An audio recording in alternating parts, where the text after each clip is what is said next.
जगत् तेन त्यक्तेन भुञ्जीथामागृहपस्य सिद्धनं कुर्वन्निवेह कर्माणि जिजीविषेच्छतं समा एवं त्वयिरन्यथेतोऽस्ति न कर्म लिप्यते नरे। ओम शांति शांति शांति। आदरणीय पंडित भानु प्रकाश जी के साथ ही आदरणीय हमारे दोनों धर्माचार्य महानुभाव, यजमान परिवार, अधिकारी महानुभाव, प्रिय छात्राओं और सम्मानित धर्म प्रेमी बंधु,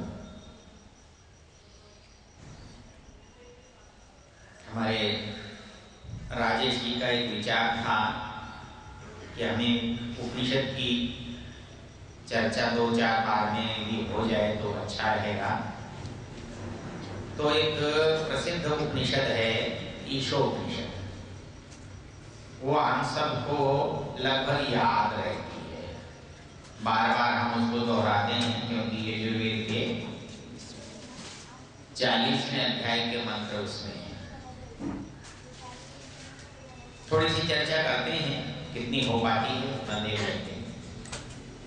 पहले एक चीज समझिए कि उपनिषद शब्द का अर्थ क्या है। सुना है कभी? नहीं सुना। उपनिषद कहते हैं, उप कहते हैं नजदीक, समीप, नी कहते हैं निश्चय से, सद कहते हैं बैठना। निश्चय से निकट बैठना या बैठने की प्रक्रिया, ये क्या है? उपनिषद। अब कहाँ बैठना? प्रकरण देखना पड़ेगा, प्रसंग देखना पड़ेगा। प्रसंग किसका है? परमेश्वर का है। तो उपनिषद का मतलब होता है वो ज्ञान जहां परमेश्वर के निकट बैठने की बात की हो।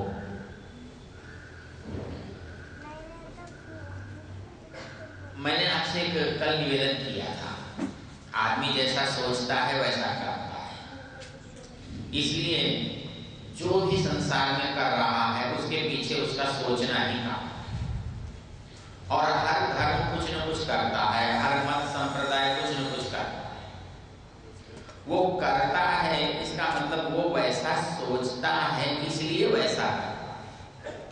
एक हिंदू मुर्दे को जलाना पसंद करता है, एक मुसलमान गाड़ना पसंद करता है, एक पारसी फेंकना पसंद करता है, एक पौराणिक साधु जल में बहाना पसंद करता है, और कोई तरीका होता नहीं। या तो आप गाड़ सकते हो, या जल में बहा सकते हो, धरती पर फेंक सकते हो, या आग में जला सकते हो। तो इन 4 में से और आप तो कुछ कर नहीं सकते। तो ये सब अलग अलग करते हैं, तो अलग अलग करते दिखाई देते हैं, लेकिन अलग अलग क्यों करते हैं? जब आप इस पर विचार करेंगे तो उनका चिंतन सामने आएगा। तो आप याद रखिएगा कि हम जो कुछ करते हैं वो विचार उसके पीछे होता है, जैसा विचार होता है वैसा हम करते हैं। विचार बहुत हो सकते हैं, लेकिन जो विचार परिणाम पर पहुंचता है, निर्णय पर पहुंचता है, उसे क्या कहते हैं? उसे दर्शन कहते हैं। अब दर्शन शब्द से डरो मत। फिलॉसफी कोई यूनिवर्सिटी में पढ़ाने की चीज होती है, उसका सामान्य जीवन से क्या लेना देना है? वो तो बहुत कठिन होती है, वो तो कुछ थोड़े से लोगों के लिए होती है, ऐसा नहीं है। यदि थोड़े से लोगों के लिए होती तो उसका नाम दर्शन नहीं है, क्योंकि दर्शन का संबंध किससे?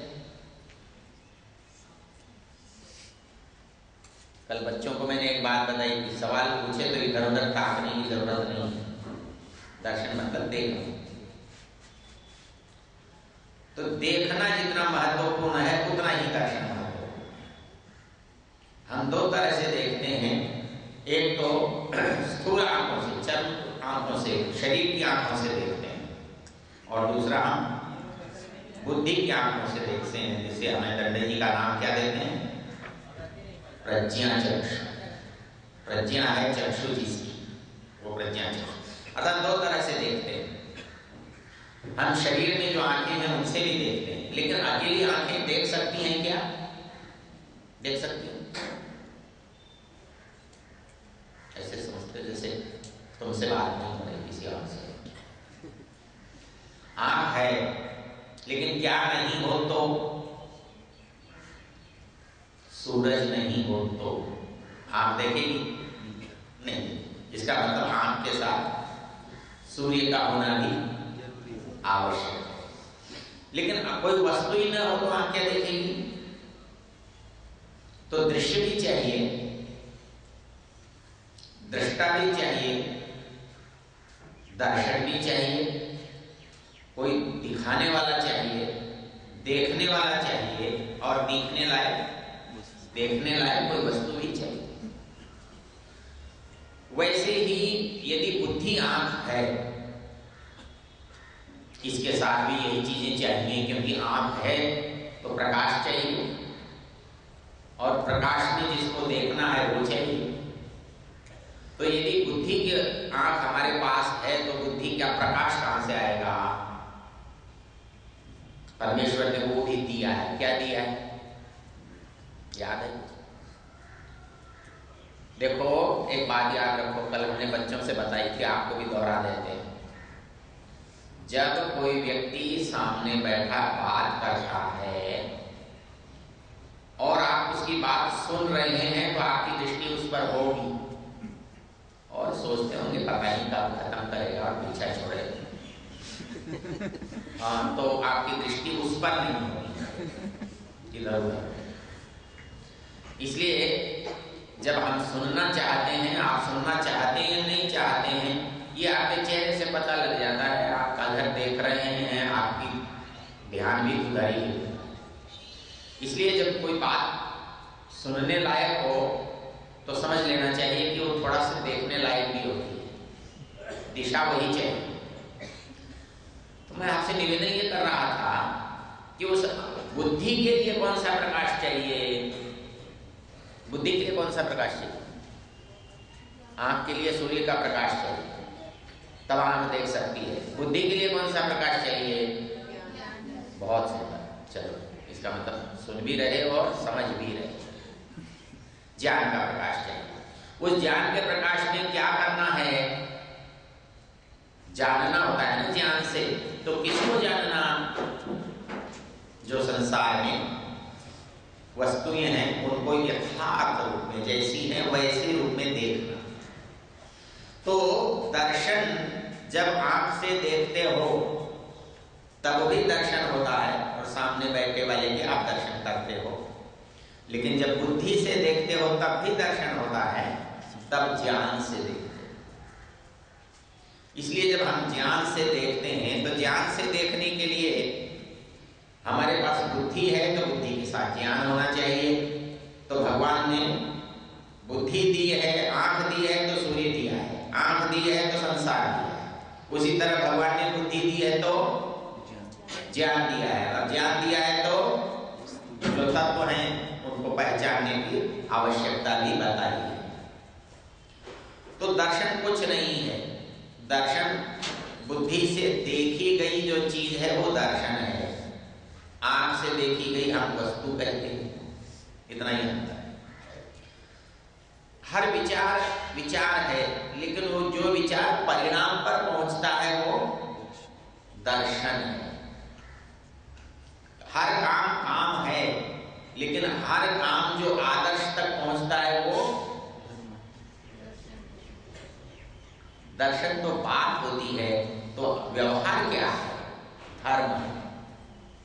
अर्थात करने का जो सबसे अच्छा तरीका है वो धर्म है, और सोचने का सबसे अच्छा तरीका जो है वो दर्शन है। कुछ भी अंतर नहीं। हमने सोचते सोचते सोचते जो सबसे अच्छी चीज सोची, जो निष्कर्ष निकला, परिणाम निकला, उसे हमने सिद्धांत कहा, वो दर्शन है। और वैसा आचरण किया, वो क्या हो गया? धर्म हो गया, उतना ही अच्छा आचरण धर्म। तो इसलिए अच्छे आचरण के लिए अच्छा विचार होना चाहिए, ये अनिवार्य जरूरी है, इसके बिना कर नहीं सकते। वो अच्छा विचार कहां से आएगा? तो हमारे ऋषियों ने वेद का जो विचार, परमेश्वर का जो विचार वो हमें दिया। अब वो सारा तो हमारे अंदर समझ में नहीं आया। जितने आलसी हम हैं, इतने आलसी हमारे पहले भी रहे हैं, वो भी कम नहीं थे। जितने हम प्रमादी रहे, जितने इधर उधर देखने ताकने में हमारा ध्यान चला जाता है, वैसे पहले भी रहे। कैसे पता पहले रहे? निरुक्त में एक छोटी सी पंक्ति आई है, वो ये कहता है कि आदि समय में ऋषि लोग हुए, साक्षात कृत धर्माणो ऋषयो बहु। मतलब पहले जिसने ज्ञान प्राप्त किया उसने सीधे ज्ञान प्राप्त किया था, मतलब गुरु से। और पहला गुरु कौन था? पहला गुरु कौन था? हो ही नहीं सकता कोई ईश्वर के अतिरिक्त, क्योंकि जो भी पैदा होगा वो किससे सीखेगा? इसकी चर्चा फिर किसी दिन करेंगे। तो पहला गुरु जो था वो ईश्वर था। ईश्वर से जिसने सीखा वो पहला शिष्य था, उसको हमने कहा साक्षात कृत धर्म। धर्म कहते हैं स्वरूप को, साक्षात किया है जिसने, सबसे पहले देखा है जिसने। ये अच्छे ऋषि थे जिन्होंने सीधे परमेश्वर से ज्ञान प्राप्त किया। उन्होंने किसको ज्ञान दिया? असाक्षात्कृत धर्मभ्य उपदेशेन मंत्रान संप्रादु। उन्होंने उपदेश देकर, अच्छा उन्होंने तो उपदेश देकर किया, तो पहले वालों ने कैसे किया? उनको भगवान ने उपदेश नहीं दिया क्या? बताओ तो।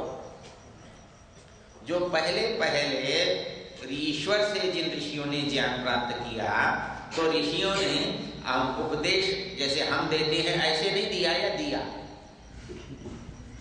बता सकते हैं? यदि बता सकते हो तो हाथ खड़ा करो, नहीं बता सकते हो तो कोई बात नहीं बता सकते, अच्छी बात है। वो इसलिए हमारी तरह उपदेश नहीं दे सकता था क्योंकि हमारी तरह उसके पास हाथ पैर मुख नहीं थे। अब बताओ कैसे देगा? कोई बता सकता है कि जिसके पास मुंह नहीं हो, हाथ नहीं हो, पैर नहीं हो, आंख नहीं हो, बेचारा ऐसा आदमी उपदेश कैसे देगा? कोई बता है तरीका? कोई बता सकता है? नहीं कर सकता ना। तो तुम्हारा भगवान तो समाज में बैठे हो, तुम्हारे भगवान के पास हाथ नहीं होते, पैर नहीं होते, मुंह नहीं होता, कान नहीं होते, आंख नहीं होता, तो फिर कैसे करेगा वो? बड़ा गरीब होगा। तो मंदिर वाला भगवान ज्यादा अच्छा है, कम से कम हाथ पैर तो हैं उसके पास, हैं कि नहीं? बताओ, उसके पास हैं? ऐसे क्या देखते हो? कोई जू में आए हो?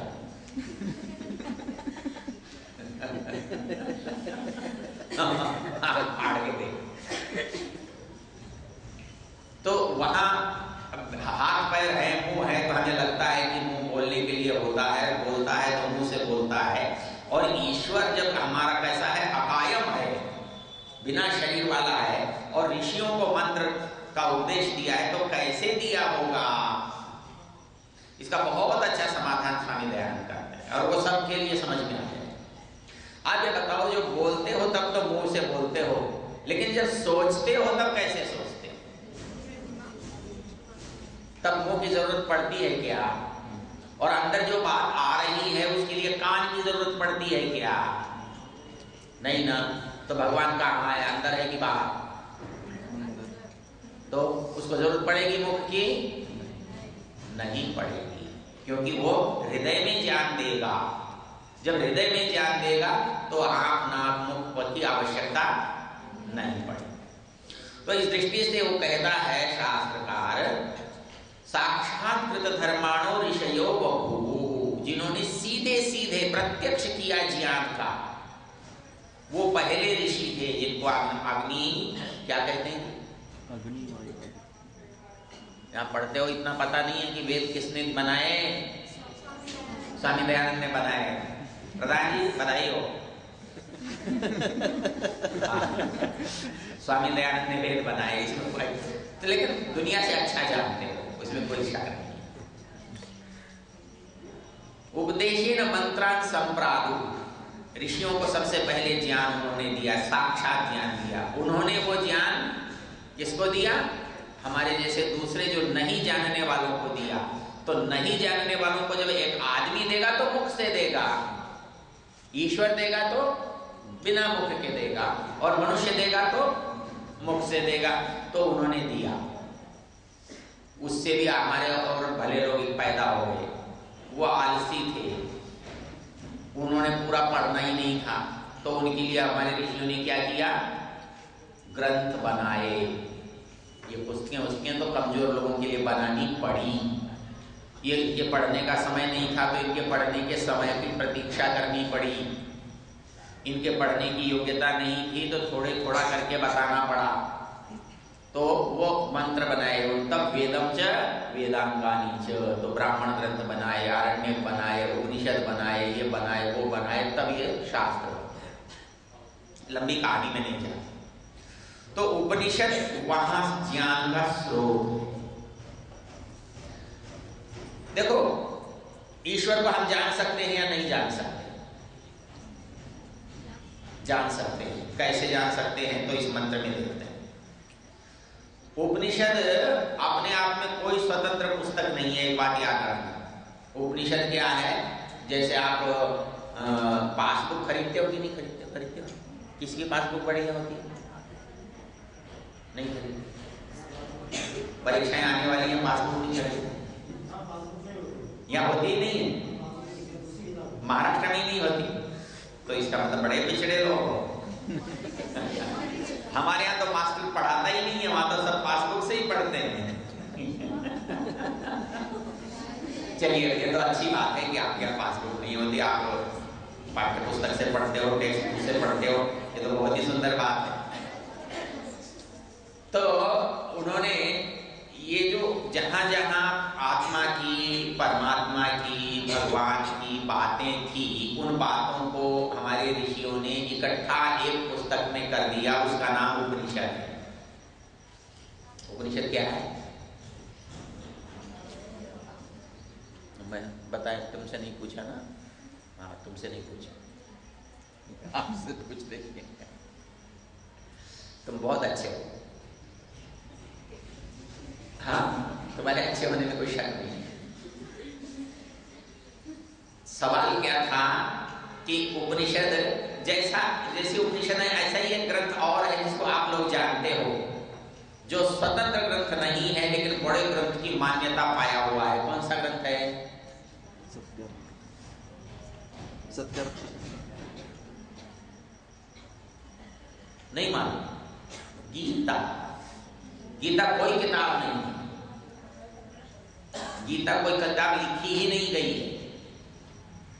क्या लिखा गया है? महाभारत लिखा गया है। महाभारत के एक हिस्से का नाम गीता है। महाभारत के कुछ अध्यायों को लोगों ने अलग निकाल लिया और उसका नाम गीता। 20 गीता है महाभारत में, उनमें से एक गीता भगवद गीता है। लेकिन ये भगवद गीता इतनी प्रसिद्ध हो गई कि अलग से धर्म ग्रंथ बन गया। न्यायालय में आपको शपथ दिलवानी होती है, मैं गीता पर हाथ रखकर शपथ करता हूं कि बोलता है आदमी। वैसे ही उपनिषद कोई स्वतंत्र ग्रंथ नहीं है। जहां जहां आत्मा परमात्मा की चर्चा हमारे शास्त्रों में मिलती है, उसको इकट्ठा कर दिया है ताकि अलग अलग ढूंढना नहीं पड़े, तो उसको उपनिषद है। लंबी चौड़ी चर्चा इस पर नहीं करता। तो मैं ये कह रहा था कि हमारे यहाँ ज्ञान दो तरह से दिया गया है, एक तो उपनिषद के रूप में और एक दर्शन के रूप में। कोई बता सकता है कि दोनों में क्या अंतर है? ज्ञान उपनिषद के रूप में भी है, ज्ञान दर्शन के रूप में भी है, दोनों में अंतर क्या है? उपनिषदों में ईश्वर परक ज्ञान ज्यादा है और दर्शनों में सैद्धांतिक। ये विशेष भेद नहीं है। विशेष भेद है, उपनिषद अनुभवात्मक ज्ञान है और दर्शन बौद्धिक ज्ञान। होता क्या है, जब किसी को समझाना होता है तो दिमागी कसरत बहुत करनी पड़ती है। युक्ति दो, प्रमाण दो, उदाहरण दो, दृष्टांत दो, हला दो, फला दो। और जब जानना होता है, देखना होता है, अनुभव करना होता है, तो उसमें किसी दूसरे की आवश्यकता नहीं होती। तो बताने के हमारे यहाँ दो तरीके हैं, एक तो हम दर्शन से बताते हैं और एक हम उपनिषद से बताते हैं। दर्शन से तब बताते हैं जब दूसरे को बताना होता है, दिमाग से बताना होता है, बाहर बताना होता है। और उपनिषद बताता है, अंदर से बोलता है, इसलिए उसकी बात आपकी समझ में तुरंत आ जाए, ये जरूरी है। तो इसलिए उपनिषद एक बहुत ही गहरा ज्ञान है। और ये जो उपनिषद है ना, ईशोपनिषद, इसकी विशेषता कोई बता सकता है क्या है? ये जितने उपनिषद है, वैसे मैंने जितने उपनिषद देखे हैं उनकी संख्या है 250। मुख्य कितने होते हैं? 11। ईश, केन, कठ, प्रश्न, मुंडक, मांडुक्य, ऐतरेय, तैत्तिरीय, छांदोग्य, बृहदारण्यक और श्वेताश्वतर। नाम आप तो याद कर लिया करो, बुरे थोड़े भाई। वेद कितने होते हैं? एक बाल शिक्षा होती थी प्रधान जी, स्वामी दर्शनानंद जी की लिखी हुई, और वो शुरू की कक्षाओं में पहले पढ़ाई जाती थी, अब पता नहीं पढ़ाई जाती आपके यहाँ, कम से कम आर्य समाज के विद्यालयों में। उससे सामान्य जो ज्ञान होता था, वेद कितने हैं, उपनिषद कितने हैं, शास्त्र किसे कहते हैं, संस्कार क्या होता है, उसकी जानकारी बहुत अच्छी हो जाती है। तो उसको समझना जरा आसान है, कोई बात। तो इस उपनिषद का इसलिए महत्व है कि ये वेद का हिस्सा है, इसलिए इतना महत्व इसका है, इतना किसी का भी नहीं। इसमें कुल कितने मंत्र हैं, कोई बता सकता है? ज्यादा नहीं है, बड़े थोड़े से हैं। कितने हैं? 17 मंत्र हैं। पंडित जी ने आसान कर दिया आपकी बात। तो अब 17 पर तो अपन चर्चा नहीं कर सकते, तो थोड़े थोड़े पर चर्चा करेंगे, बाद भी संक्षेप में करते हैं। मैं पहले से नहीं ले रहा हूं, मैं पीछे से ले रहा हूं, क्योंकि पीछे वाली चीज हर बार छूट ही जाती है। एक मतलब मैंने आपसे कहा कि जो कुछ हमको दिया गया है विचार, वो हमारे जीने के लिए है। विचार हो और हमारे जीने के लिए ना हो, हमारे काम का ना हो, तो विचार क्या हुआ? ऐसा विचार कोई फायदा नहीं। वेद के साथ विशेषता क्या है कि आप वेद पढ़ोगे तो वेद को जियोगे, वेद के हिसाब से जियोगे, तो आपको लाभ होगा, सुख होगा, अच्छा लगेगा। एक उदाहरण लेते हैं ईशोपनिषद का। 15वें-16वें का मंत्र है, वायुरनिलममृतमथेदम भस्मांतम शरीरम ओम क्रतोस्मर क्लीवे स्मर कृतम स्मर।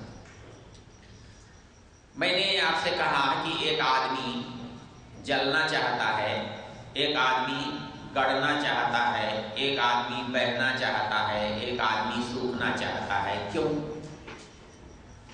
कोई बता सकता है कि हमारे पारसी भाई मुर्दे को फेंक देते हैं बाहर, क्यों फेंक देते हैं? आपके यहाँ रहते हैं कि नहीं पारसी? रहते तो होंगे। तो उनकी जो श्मशान की जगह होती है, वो एक कुआं जैसा होता है, कुएं में जाल बना हुआ होता है। कोई मर जाता है तो उसे जाल पर डाल देते हैं और चले जाते हैं। पक्षी उसको खाते रहते हैं, खाने के बाद हड्डियां बच करके नीचे गिर जाती हैं। क्यों जी? ये बहुत अच्छी चीज नहीं है। इसका सदुपयोग देखो कितना अच्छा होता है। मैं उज्जैन में गया, एक अग्रवाल में, वो एक आश्रम चलाते हैं, ऐसा आश्रम जो पागल, अपाहिज, मंदबुद्धि, इस तरह के लोगों को रखते हैं, बहुत अच्छी सेवा करते हैं। उनको किसी ने समझा दिया कि मुर्दे को जलाया मत करो, लकड़ी लगाती है, और वातावरण भी प्रदूषित होता है, तो क्या करना? बोले नीचे गाड़ दिया करो, ऊपर एक पेड़ लगा दिया करो, पेड़ को खाद मिल जाएगी और मुर्दे खर्चा बच जाएगा। वो ऐसा ही करने लग गया। कौन सा ठीक है जी?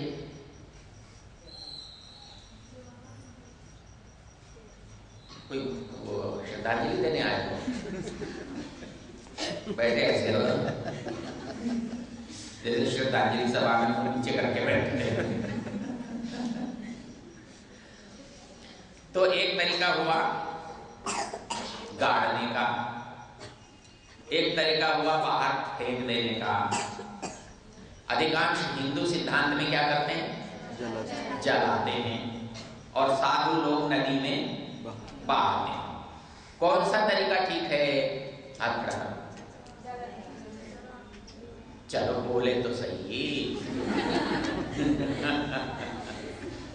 जलाने का ठीक है। देखिए जलाने का ठीक है, इसके तर्क हो सकते हैं, लेकिन गाड़ने का ठीक है इसका एक तर्क है। क्योंकि गाड़ने जिसको गाड़ा जाता है उसका जीवन समाप्त नहीं हुआ होता। क्या क्यों नहीं होता बता सकता है कोई?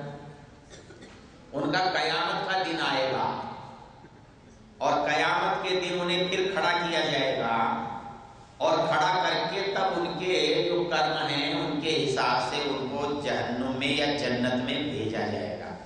इसका मतलब जीवन अभी बाकी है, इसलिए बाकी छोड़कर तो कोई मरना नहीं चाहेगा ना, काम तो पूरा ही करना चाहेगा। इसलिए वो गाड़े जाते हैं या वो ये समझते हैं कि हमें गड़ना चाहिए। क्यों? कि कयामत के दिन सब मुर्दे इकट्ठे हो जाएंगे और उस दिन भगवान न्याय करेगा और न्याय करके जिसको जहां भेजना होगा वैसा करेगा। इसलिए वो गड़ना ही पसंद करते हैं। जो बाहर फेंकते हैं वो समझते हैं कि शरीर से परोपकार हो जाए, ये शरीर से परोपकार हो जाए, कुछ पशु पक्षियों का भोजन हो जाए, तो मरने के बाद भी हमारा जीवन किसी के काम आ जाए, शरीर किसी के काम आ जाए, इसलिए वो ऐसा करते हैं। साधु लोगों ने ये मान रखा है कि हमारा कोई है तो है नहीं, जहां रहते हैं वो डाल दो मछलियां खा जाएंगी और बताने कुछ करने की जरूरत नहीं पड़ेगी। इसलिए उनका स्वर्ग तो ऐसे, उनका कोई करने धरने वाला है नहीं, तो जैसा हो गया जहां हो गया डाल। और कौन बच गया? जलाने वाला बच गया। अब ये जलाने वाले क्या सोचते हैं वो इस मंत्र में लिखा है। मतलब वेद का सिद्धांत क्या है? वेद का सिद्धांत तो जलाना है, गाड़ना है, बहाना है या सुखाना है। जलाना। भस्मांतम शरीरम, ये शरीर कैसा है? भस्मान। अर्थात जहां जहां से जिस चीज से ये बना है जितनी जल्दी उसमें मिल जाए वो प्रक्रिया सबसे अच्छी है। मान लीजिए कि आपके पास कोई कचरा है, उस कचरे का सबसे बढ़िया निपटारा क्या? कि जल्दी से जहां से चला था ना वहां पहुंच जाए। तो और कोई भी प्रक्रिया उसको उतनी जल्दी नहीं पहुंचा सकती जितना जल्दी चलाना। एक दूसरी बात, पर्यावरण प्रदूषित होगा कि नहीं होगा जलाने से? मुर्दे को जलाने से पर्यावरण प्रदूषित होगा कि नहीं होगा? फिर जलाना नहीं चाहिए। इसका क्या जवाब है आपके पास? इसका जवाब इस संस्कार के नाम में। संस्कार का नाम क्या है? अंत्येष्टि है ना? अंत्येष्टि। अंत्येष्टि शब्द को तोड़ दो, कितने शब्द हैं इसमें? अंत्य और इष्टि। अंतिम इष्टि कहते हैं। इष्टि किसे कहते हैं? हवन को, यज्ञ। अर्थात हमारा जो अंतिम संस्कार होता है वो जलाना नहीं होता है। वो अंतिम संस्कार हमारा क्या होता है? अंतिम हवन होता है। और कोई हवन पर्यावरण को प्रदूषित नहीं करता है। ये हमारे ऋषियों की दूरदृष्टि है। अच्छा, इसको प्रमाण कैसे करोगे? पता नहीं आपके यहाँ कोई आयुष्मानी मरता है तो कुछ औरों से अलग मरता है क्या और की तरह मरता है? प्रधान जी अपन मरे बिना तो कैसे पता लगेगा? हमारे यहाँ पहले पता लगता था, पता नहीं था। पहले कोई आयुष्मानी मरता था तो विश्वानी देव बोल करके ले जाते थे, तो हम तुरंत समझते थे कि कोई आयुष्मानी मरा है। आप तो विश्वानी देव बोलने वाला ही नहीं बचा तो आज पता ही नहीं लगता आयुष्मानी मरा है कि सनातनी मरा है। देखिए ऋषि दयानंद कहते हैं कि यदि कोई मर जाए, एक खास बात कही है उन्होंने, कोई बता सके तो, मरे तो क्या करना? उसको इष्टि करनी है ना, यज्ञ करना है। तो यज्ञ कैसे करोगे? यज्ञ करने के लिए क्या चीजें चाहिए? सामग्री, घी, समिधा और सामग्री, 3 चीजें चाहिए। तो समिधा तो मुर्दे पे भी लगाते हो, 2 चीज नहीं लगाते, घी और सामग्री। घी और सामग्री इसमें जोड़ दोगे तो ये मुर्दे को जलाना क्या हो जाएगा? हवन हो जाएगा, यज्ञ हो जाएगा। अब मुर्दे को जलाने के लिए घी सामग्री चाहिए, कितनी चाहिए कौन बता सकता है? वैसे अभी क्या चिंता करनी, जब जलाना और दूसरा जलाएगा। एक बार एक दुकानदार, हमारे जैसे आपके दुकानदार है ना, तो हमारे भी दुकानदार है, कुछ एक दुकानदार तोड़-फोड़ कर रहा था, तोड़-फोड़ कर रहा था, मुझे सूचना दी तो मैं गया। मैंने कहा क्यों भाई, क्यों कर रहा है? बिना पूछे तू कैसे कर सकता है, ये तेरी दुकान है क्या? बोले नहीं, दुकान तो सब आती है। मैंने कहा तोड़-फोड़ क्यों करा? तुझे गुस्सा आया, कहने लगा तुम बहुत नालायक आदमी हो, तुम जब मरोगे ना तुम्हें कोई लकड़ी भी नहीं डालेगा। मैंने कहा ये तो मुझे स्वीकार है, ये मंजूर है, पर मेरी एक प्रार्थना इसमें जोड़ ले कि मैं तेरी दुकान के सामने मरूं, कोई ना उठाए मुझे, कोई लकड़ी न दे, तेरा भी भला मेरा भी भला। लेकिन स्वामी दयानंद पता है क्या लिखते हैं? कोई मर जाए तो कितना घी लेना चाहिए कौन बताएगा? मुर्दे के वजन के शरीर के। पंडित जी बता रहे हैं, इनका रोज का धंधा है। कहा राजमा जी मरेगा तो पंडित जी को ही तो बुलाएगा। स्वामी दयानंद लिखते हैं कि जब कोई व्यक्ति मरे तो कम से कम उसके शरीर जितना घी लेना चाहिए। आप मोटे लोग चिंता करो, देखो वजन घटाने में फायदा रहेगा, नहीं तो बच्चों का नुकसान करके जाओ। जितना शरीर का वजन है उतना घी होना चाहिए। कितना होता है आजकल जाकर देख लो, होता ही नहीं, मिट्टी का तेल डाल के जलाने में भरोसा करते हैं। फिर भी लिखा है कि और कम करो तो कितना, तो 3 शब्द हैं, 3 शब्द याद कर लेना अपने लिए। यदि कोई भिक्षु, अनाथ और दरिद्र हो तो, मतलब शरीर के वजन से कम घी लेने का मतलब है या तो आप भिक्षुक हैं, या आप दरिद्र हैं, या आप अनाथ हैं। बेटे सुन लें, घी जलाने का बात की नौबत आई तो भिक्षुक दरिद्र बनना है क्या उन्हें? यदि कोई भिक्षुक दरिद्र अनाथ हो तो कितना घी लगावे? 20 सेर, 20 सेर कम से कम। 15 किलो के डब्बे में चलेगा। 20 सेर घी लगावे, इसकी दोगुनी सामग्री और लकड़ी जितनी जलने की जरूरत होती है। जब इतनी घी सामग्री किसी मुर्दे पर आप डालोगे तो दुर्गंध होगी कि सुगंध होगी? तो इसलिए वो जो मुर्दे जलाने जैसा एक बेहुदा काम है, जिससे सिवाय दुर्गंध निकलने के कोई नहीं परिणाम आ सकता, उसको हमारे ऋषियों ने यज्ञ में बदल दिया। अंत्येष्टि, अंतिम इष्टि, अंतिम यज्ञ। तो अंतिम यज्ञ किया, इसमें लाभ क्या हुआ? आजकल हमारे मुसलमान भाई, ईसाई भाई कहते हैं हमें थोड़ी जगह दी जाए क्योंकि हमारा कब्रिस्तान भर गया। गाड़ा, फिर बगल में गाड़ा, फिर गाड़ा, फिर गाड़ा, तो पूरा सब मुर्दे ही मुर्दे पेड़ की तरह रह गए हों। जैसे बगीचे में गोभी उगती है वैसे कब्र उगती है। अब जगह दूसरी चाहिए, फिर दूसरी तीसरी जगह मांगते हैं। इसलिए पता है यूरोप में क्या किया है? बोले ऐसे मत गाड़ो, खड़े गाड़ो, एक के ऊपर एक के ऊपर एक के ऊपर गाड़ते जाओ।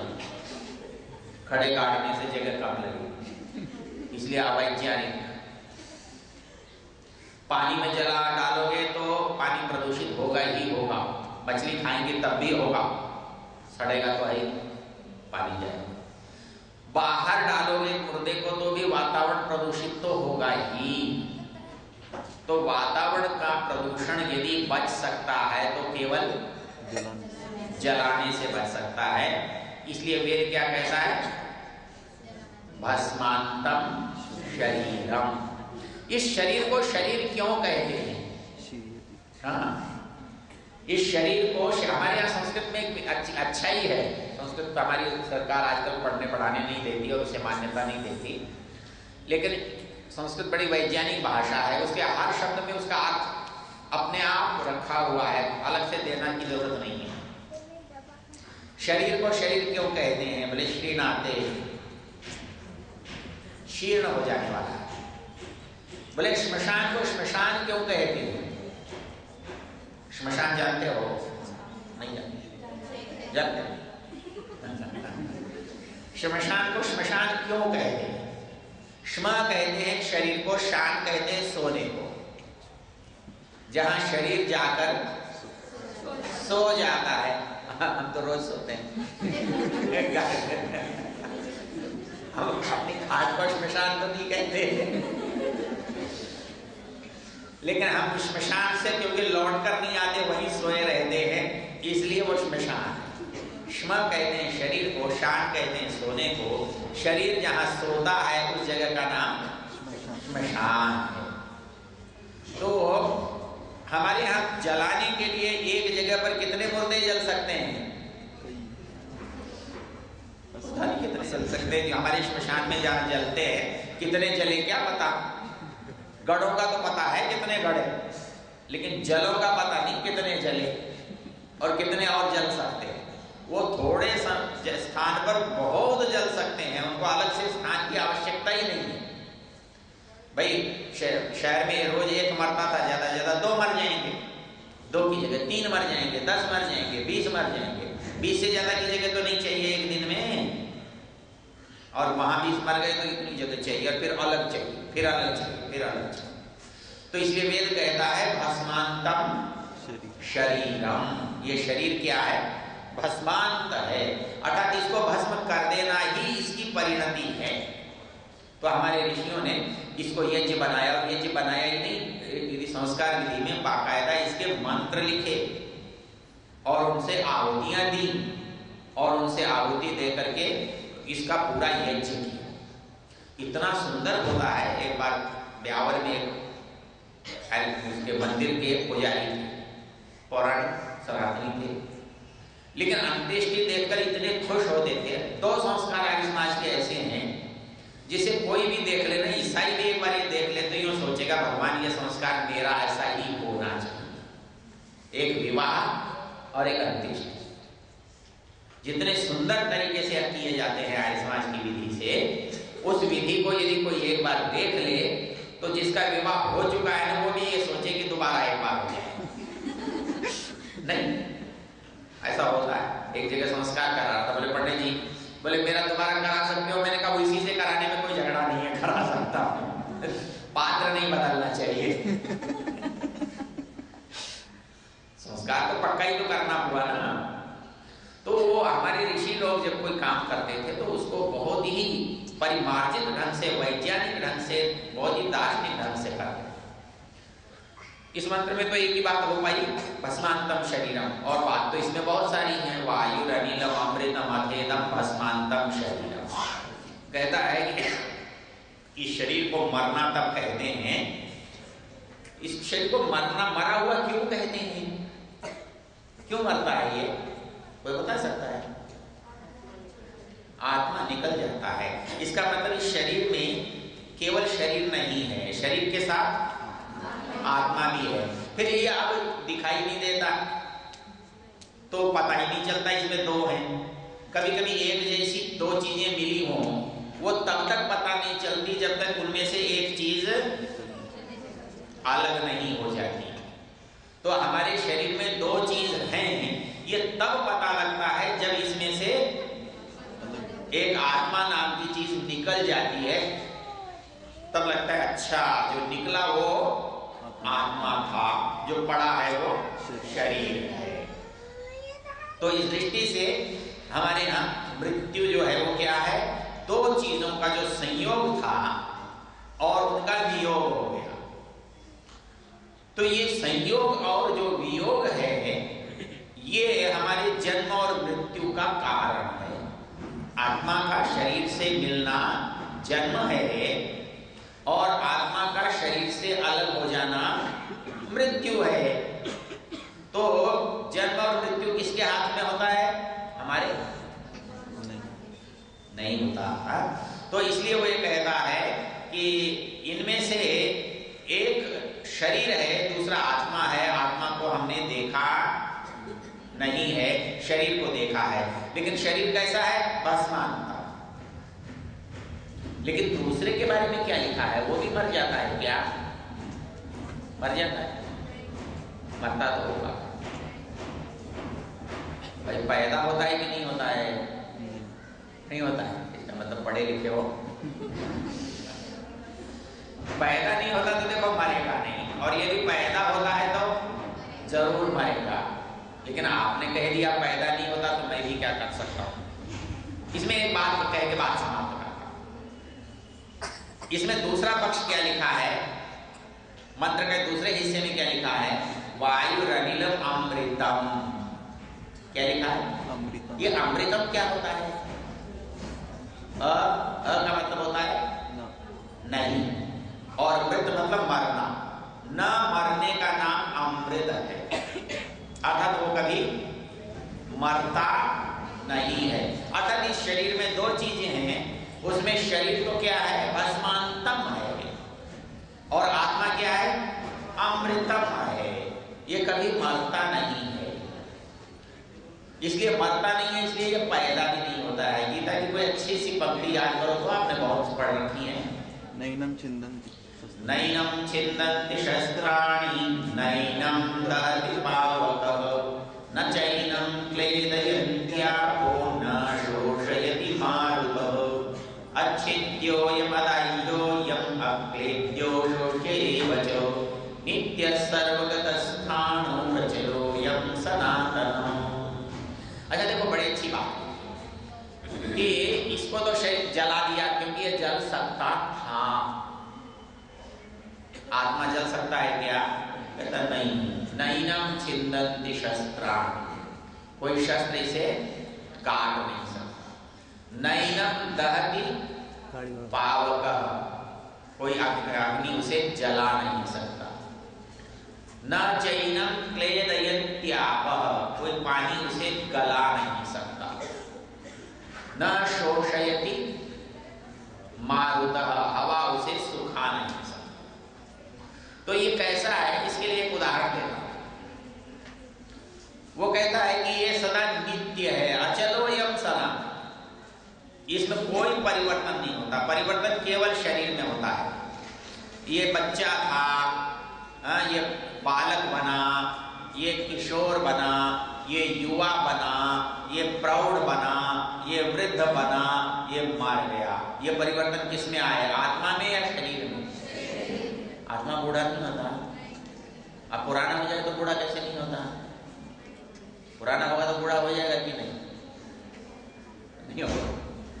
मतलब जो पैदा ही नहीं हुआ और जो मरेगा नहीं, वो कब बूढ़ा होगा? क्योंकि जो पैदा होगा वो मरेगा ना, जो मरेगा वो बूढ़ा होगा, वो जवान होगा, वो पैदा होगा, वो बालक होगा।